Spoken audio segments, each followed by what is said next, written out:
We just saw Rocketman, the biopic about Elton John. Caleb? Good.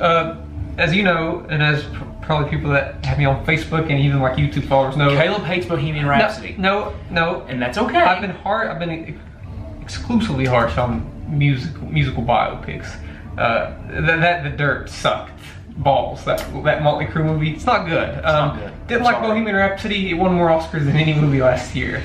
With this movie, while the foundation of it resembles something that you see in a biopic, it is a musical. And I think that's very important to know, that it is fantastical. The songs, it doesn't necessarily show like the foundation of the songs and how they're created. The songs are used as a storytelling device throughout the movie, like the lyrical content. Yes. And I think if you go in like that, like, you will have a blast. I think this movie, in a sense, is somewhat wonderful. But I also have issues with it. I have a lot of issues. I have a few issues with the movie. The first act of the movie sucks. It's not good. I disagree. With the little kid, it's not good. I disagree so much with that. It's not good. Oh, I think it's some of the best stuff. I don't think so. It takes a while to get going. Once you get... Josh. Hold on. Okay. Let me finish. Okay, before you jump on your high horse here on this review. We clearly have different issues with the movie. I think once we get to Saturday Night's Alright for Fighting on, the movie is spectacular. That's basically the end of the first act. Which is exactly what I said. The first act sucked. I didn't like it. Oh, I disagree. I feel it took way too long to get into the meat and potatoes of the film, which is Elton John's career. I like seeing the career moments, which maybe that's just me. That's the thing I don't like seeing in my opinion. That's you. Well, I'm sorry. You're wrong, and that's right. I'm wrong. Maybe I'm just a bigger Elton John fan than you are. I seriously like. I'm just saying. I mean, that's not a shock. Since the movie is gonna undoubtedly be compared to Bohemian Rhapsody song for song, I like Elton John songs more than Queen songs. I like every single song in this movie. Like every song is like, yeah, this is a banger. Yeah. I feel here's the thing. They took a chance with the film. They did. Making it completely different. It's unique. Than it is. It's a unique biopic. I'm not going to fault the movie for that. It's very experimental in what a musical biopic should be. I'm not going to knock the film for that. I just feel that it takes a while to get going. And that's just me. And here's why I like the first act, because it was so radically different. It shows its hand early on, be like, hey, this is what this movie's going to be like. Right. So you better be prepared for this, because we're going to do this every 10 minutes Well, here's the thing. The opening act, the opening musical act with the little kid, the beach back and stuff like that, love that. That was cool. It was everything from there to there. You didn't like that.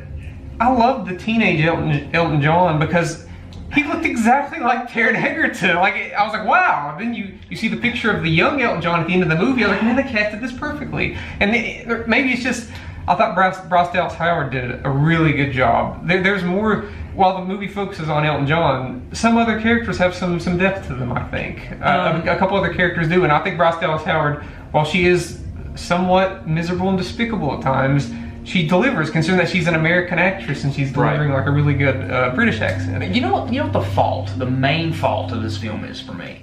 It's the fact that these biopic movies always cut off at the most like impromptu times. There's no Lion King anywhere in this movie. Like there's nothing. There's nothing after 1982. Listen, that's a problem. That'll go into another one of my biggest issues with the movie. But I really, for the most part, I really enjoyed this movie. It reminded me of a mix of Across the Universe and Love and Mercy a little bit. I can see that. And while the movie falls into some trappings of biopics, it didn't fall into a lot of them. Right.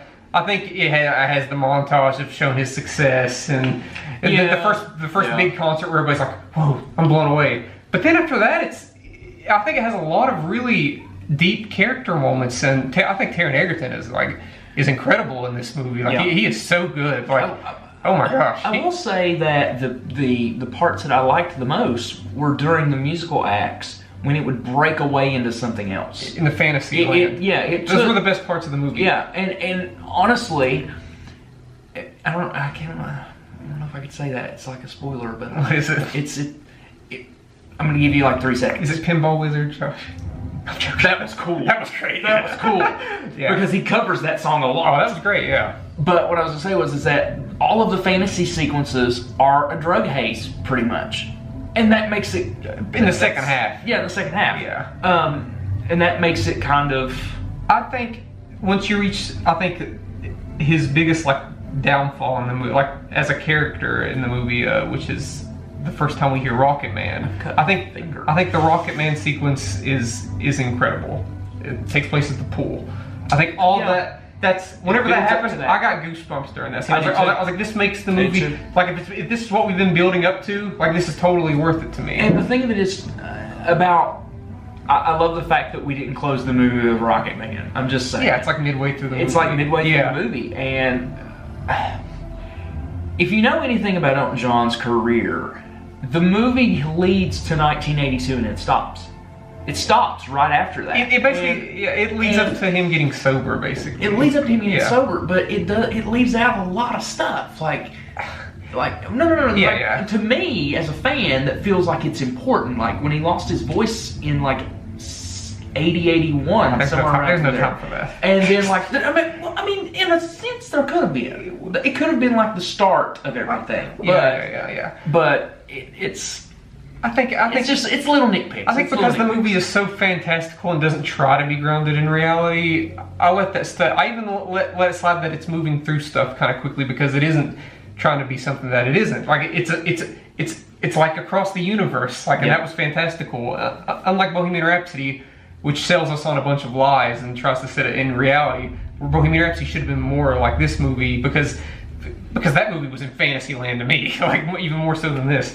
My 2 biggest issues with the movie, and it's the same thing with Bohemian Rhapsody, they portray a homosexual relationship in this movie and it is abusive. And that's all we see out of the homosexual relationship, and it's like that in Bohemian Rhapsody. I just think it's Where's the thing though? If it was an abusive relationship, it was an abusive relationship. I know. That's just the way it is. Richard Madden does a good job in the movie, but he is Richard Madden is a one-dimensional villain, similar to the guy who was in a relationship. Because that's who he was. I know, but I just used Elton for his money. You could have. I don't think it's the best. I don't think it's the best representation. You can't tell me other stuff. You can't tell me other stuff didn't happen in the course of that. In the course of those like 10, 15 years of like him. Maybe being another, but we can't tell that in the movie because then we'd have a 4-hour-long movie. Whatever. I noticed that was a lot like Bohemian Rhapsody, and that's just a little nitpick. Okay, another big issue is the ending. It has a weak ending, and I'll give Bohemian Rhapsody this. It had a better ending than Rock. I think it ends at an odd place. That's what I'm saying. I think it ends at an odd place. It ends in a very. My issue is different than yours. I don't mind that it ended at 82. It just ended at a place that didn't feel emotionally satisfying to me. I think that the movie is chock full of emotion. I never like cried or anything. The movie to me feels genuine because Taron Egerton isn't doing a strict impersonation of Elton John. It feels real. It's not goofy, and the fact that he is singing these songs makes it feel a little bit more emotional and a little bit more personal. And the fact that clearly Elton John had a hand in this, they didn't care to stray away from Elton John's more negative aspects as a person. Well, the thing of it is too is that a lot of people were kind of confused about why he was singing the songs. When you watch the movie, you can honestly tell there's no way he had to be singing. Like he has to be singing these songs. There's no way they could have took the original recordings with the way the movie's laid out. No. Can I say one pro? Yes. Costume design. Great. They hit the costume out of the I feel an Oscar. And I feel an Oscar nomination. You know what I feel like? I feel like they just went into Elton's closet and be like, okay, he wore this during this, you wear this. He wore this during this, you wear this. Yeah, but I mean, I like this. This is the second. I'm like you. I might change my mind, but right now I'm kind of like middle of the road. I liked it. I enjoyed it. I didn't love it. I didn't hate it. I didn't love it, but I liked it, and that's saying a lot for me, for someone that doesn't like a lot of movies like this. I think that it's in terms of musical biopics, it's probably like the second best one I've seen in the past 10 years. It's not as good as Love and Mercy. So it's good as it's better than The Dirt, right? God, The Dirt's terrible. It's a little bit better than Straight Outta Compton because the second half of Straight Outta Compton's not very good. I've never seen Straight Outta. I definitely think it's better than Bohemian Rhapsody. Like shit. I mean, God. But yeah, I give this. there for a while, man, I was like sitting at like an A territory. I'm like, nah, this is a B+. I give this a B+. It's good. It is very enjoyable, and it has good music, and it's not just a thing where it's playing his greatest hits so that you gotta like it. The fact that it's visually lush, and I see this being a future Broadway hit, honestly. It has potential to be a Broadway hit for people that, you know, like Elton John, because it is a musical, so yeah. I can see, what do you give it? I can see that hitting Broadway. I'm gonna give it a B. We were reaching for B+, and it just, if I watched it again, maybe I'd give it a B+. But maybe I was higher than I might be a little too hard on that first act. I think you are, man. I think that first act was fine. I just, that's how we feel. Let us know. I have no clue if this is gonna go over well as fans. I have no clue. I just know that I liked it. I'm wrong. It was 84. Okay. I just know that. I 1984. just know that I liked when it. he lost his And that's saying a When he lot. had surgery. Best movie of the year. 83, 84, something like that. Let us know what Early you 80s. let us know what you thought of Rocketman in the comment section below. Don't roast me in the comments, guys. Hit that subscribe button and thank you for watching.